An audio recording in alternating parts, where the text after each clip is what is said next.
नमस्कार मंडळी, मी तुम्हाला आता पुरणपोळ्या करून दाखवणार आहे। त्यासाठी मी अशी अर्धा किलो डाळ घेतलेली आहे बघा। ही आता एकदा धुवून घ्यायची आणि ह्यात थोडेसे तांदूळ टाकायचे धुवून झाल्यावर आणि ते कुकरला 1-3 शिट्ट्या देऊन काढायचे।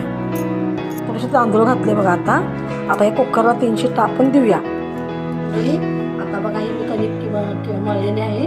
हे आता मी 1 तास भिजत घालणार आहे, तो पण आपली डाळ वगैरे शिजते।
बघा केवढे चांगले लागले।